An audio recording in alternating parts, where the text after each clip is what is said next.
Welcome back to business lunch. मैं हूं अनीका निसार, मेरे साथ मोहम्मद यासिर, आप जानते ही हैं डेफिनेटली। लेकिन आज हम बात कर रहे हैं गोल्ड के ऊपर, which is a very important topic specially for Pakistan, क्योंकि पाकिस्तान में गोल्ड में इतनी इन्वेस्टमेंट नहीं की जा रही जितनी कि दूसरे ममालिक स्पेशली हमारे नेबर्स कर रहे हैं। क्यों नहीं की जा रही, यही हम आज जान रहे हैं अलहद साहब से। अलहद साहब, सबसे इंपॉर्टेंट चीज़ आती है गवर्नमेंट पॉलिसी।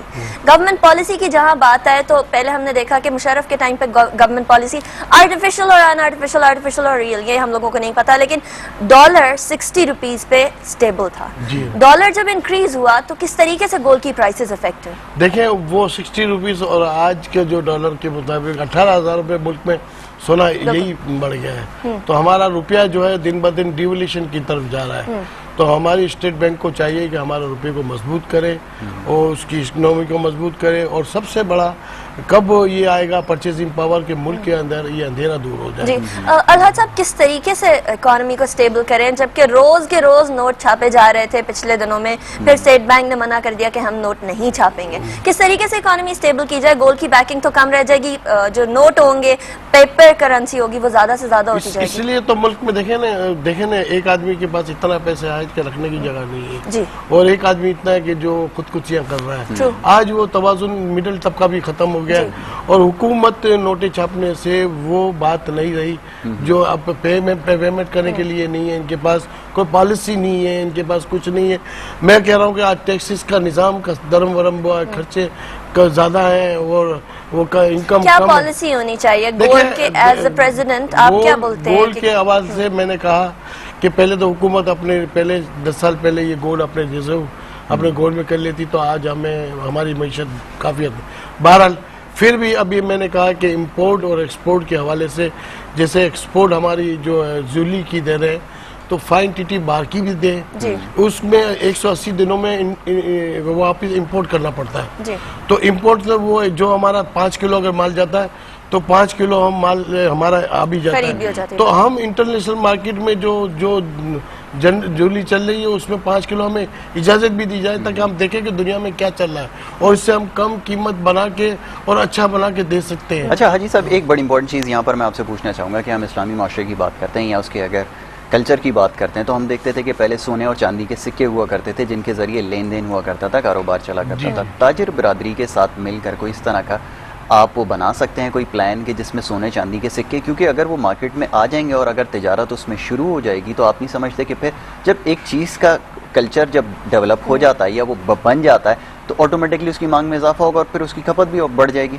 वो आपने बहुत बात की कि हमारी देखें हिंदुस्तान पाकिस्तान में एक रिवायत रही है कि जब बच्ची अपने माँ के घर से जाती तो उसको जेवर से बिल्कुल और फिर वो एक जगह रख दिया जाता। हाँ, वो एक विरासत थी। अब एक बच्ची को दिया, दूसरी बच्ची को। अब आस्ते आस्ते गोल्ड की प्राइसेस बढ़ने की वजह से, स्ट्रीट क्राइम की वजह से लोग वेट में वो 4-4, 5-5 सेट देते थे और से जेवर से लदी हुई होती थी। आजकल की बच्चियां कंप्यूटर पे डिजाइन बनाती हैं, लाइट वेट और हल्का सा इयरिंग्स, जितने कम गोल्ड हो सके उसमें इस्तेमाल करते हैं। तो आस्ते आस्ते ये सिस्टम खत्म होता जाएगा, मगर गोल्ड जो है वो करेंसी के तौर पे इस्तेमाल होगा।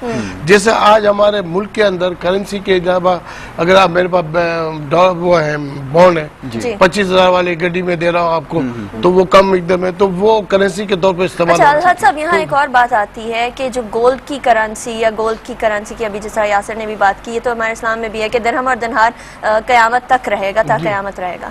तो ये अब वापस बाकी वर्ल्ड में क्या सोचा जा रहा है? क्योंकि हमने देखा याया खान के दौर में जब हम लोगों के नोटों को उसने जाया कर दिया, नोट चेंज कर दिए, तो बोरियों के बोरियां पैसे डाले गए नालों में और दरियाओं में। सिर्फ 10,000 रुपए आपको रखने की इजाजत थी। तो पेपर करेंसी क्या इतनी अनस्टेबल है कि किसी भी वक्त इस तरह की कोई सिनेरियो हो सकता है और गोल्ड ही स्टेबिलिटी? देखिए ये तो ट्रेड दुनिया में आ गया ना कि देखें डॉलर भी डाउन हो रहा है, थोड़ा यूरो थोड़ा टाइट है। अब यूरोप की भी पोजीशन, जो यूनान की, स्पेन की, पुर्तगाल की, ये भी पोजीशन सही नहीं। यूरोप भी टेंशन में है, पूरा अमेरिका टेंशन में है। तो अब लोग जो है वो गोल्ड की तरफ कन्वर्ट हो रहे हैं और आस्ते आस्ते जो वो एक अल्लाह ताला की जो आखिरत में ये तो ये करेंसी के तौर पे सिक्के इस्तेमाल होंगे। और वाकई में ये जूली देखें अब स्ट्रीट क्राइम हमारे मुल्क में अब दुनिया में भी अब आस्ते आस्ते ये होने लगा है कि वो स्ट्रीट क्राइम बढ़ गई है। स्ट्रीट और- क्राइम की आपने बात की, स्ट्रीट क्राइम की वजह से क्या आम सारिफ इसको सोने को लेने से गुरेज नहीं करेगा? क्या वो ये नहीं बोलेगा कि अगर चोरी ही हो जाना है तो इससे बेहतर कि इसको जरा साइड पे ही रख दिया जाए? वो अब देखें, हमारे विरासत होती है कि आप महंगे से महंगा टेलीफोन ले लें, वो बेचने जाए तो उसकी कीमत नहीं आती। गोल्ड जिस तरह तेजी से बढ़ा है, तो हिंदुस्तान पाकिस्तान जब बना तो यही सोना था जो लोगों ने बेच के सर छुपाने की जगह बनाई। बिल्कुल। तो ये एक इंटरनेशनल करेंसी भी है, इन्वेस्टमेंट भी है और वक्ती जीनत भी है, खूबसूरती। अब मैं समझता हूँ कि हालात कराची के और पाकिस्तान के खराब है। अब तो चांदी की ज्वेलरी भी सोने की तरह बनने लगी है, इमिटेशन ज्वेलरी भी बहुत अच्छी आ रही है। अच्छा हाजी वो साहब, भी अगर डाकू सोने की चोर बात समझ- करें, आपने अमन अमान की बात भी कर ली, हमने इसको डिस्कस कर लिया। सराफा की अगर बात करें, एसोसिएशन के सदर होने की हैसियत से अगर मैं बात करूं, तो मसाइल, किन मसाइल का सराफा इस वक्त शिकार रही है? अमन अमान की सूरत हाल का सबसे बड़ा मसला था जिसका सामना रहा, और कौन से ऐसे मसाइल हैं जिसकी आप चाहेंगे निशानदेही यहाँ पे की जाए? देखिए, मैं 1980 से पूरे सिंध ज्वेलर्स एसोसिएशन का सदर हूँ बिल्कुल। और अल्लाह ने पूरे पाकिस्तान में एक इज्जत दी है, सुप्रीम काउंसिल का पाकिस्तान का मेंबर हूँ। अब जो हालात है, मैं खुद भी चाहता हूँ कि इस प्लेटफॉर्म पे मैं कहता हूँ कि 100-150 आदमी की मैं दावत करूँ, मुझे एक फूल का हार पहन के रुखसत करे कि जो हालात चल रहे हैं, जो टेंशन चल रही है, जो टेलीफोन आ रहे हैं, यानी बड़े बड़े इंडस्ट्रियल लोग हैं जो अपने टेलीफोन नंबर बंद कर दिए हैं, इन्वेस्टर बाहर चले जा रही है, मुल्क के अंदर जो है बिल्कुल अंधेरा है, अंधेरा। और कब देखें लोग दुकानें बंद करके सुकून से सो जाते हैं, हमें वो भी चैन नहीं है। तो अब मैं तो इस हालात में अल्लाह से दुआ करता हूँ कि अल्लाह ताला कोई उस्मान गनी करके कोई या ऐसा फारूक आजम भेजे जो मुल्क में आए और ये अफरा, क्योंकि ये ट्रेड का ये सियासी अनसर्टेनिटी है, ये सारी की सारी तो चलें गवर्नमेंट की पॉलिसीज अलग, लेकिन कुछ ना कुछ तो अवाम का भी रोल बनता है इसके अंदर कि अगर हम लोगों ने इन्वेस्टर अपने सारे के सारे बाहर भेज दिए या अपने इन्वेस्टर्स बाहर चले गए तो पाकिस्तान तो खुद ही नीचे की तरफ आ जाएगा।